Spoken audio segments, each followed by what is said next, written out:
नमस्कार, मी रुपाली.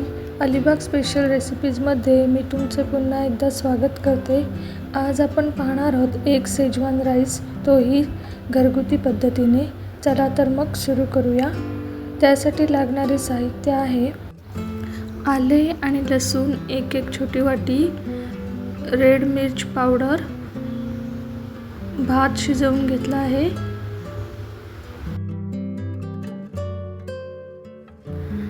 6 अंडी, काळी मिरी पावडर. आले आणि लसूण आपण या भांड्यामध्ये क्रश करून घेणार आहोत. या रेसिपीमध्ये क्रश केलेले आले लसूण खूप छान लागते. कांदा एकदम बारीक स्क्वेअर शेपमध्ये कापून घेणार आहोत. अंडी फोडून घेतोय, त्यामध्ये थोडंसं मीठ टाकायचं आहे आणि ब्लॅक पेपर पावडर म्हणजेच काळी मिरी पावडर टाकतोय.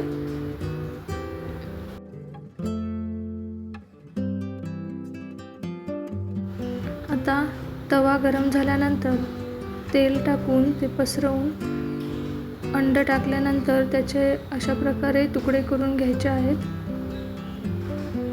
आता कढईमध्ये 2 पळ्या तेल टाकून क्रश केलेले आलं लसूण आणि कांदा फ्राय करून घ्यायचा आहे. हाय फ्लेमवर करायचा आहे.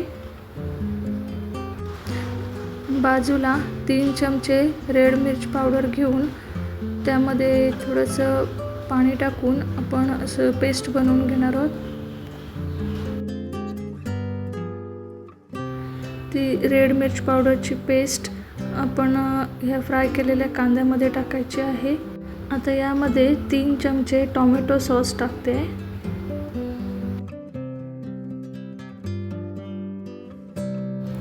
1 चमचा मीठ आणि सोबतच काळी मिरी पावडर टाकायची आहे. आपण जी घरगुती शेजवान चटणी केलेली आहे ती मी दुसऱ्या भांड्यामध्ये घेतली आहे. मी थोडीशी चटणी बाजूला ठेवली आहे. पहिले भात मिक्स करून घेऊया. भात मिक्स केल्यानंतर जर चटणीचे प्रमाण कमी वाटले तर आपण पुन्हा त्यात टाकू शकतो.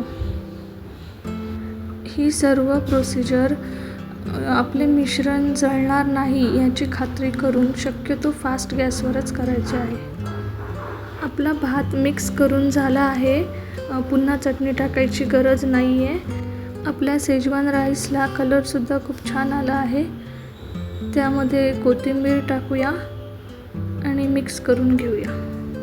तुम्हाला जर ही घरगुती एक शेजवान राईसची रेसिपी आवडली असेल तर नक्की लाईक, शेअर अँड सबस्क्राईब करा आणि कमेंटसुद्धा करा आणि खाली बेल आयकॉनवर प्रेस करा, म्हणजे माझ्या नवीन रेसिपीज तुमच्यापर्यंत पोहोचतील. धन्यवाद.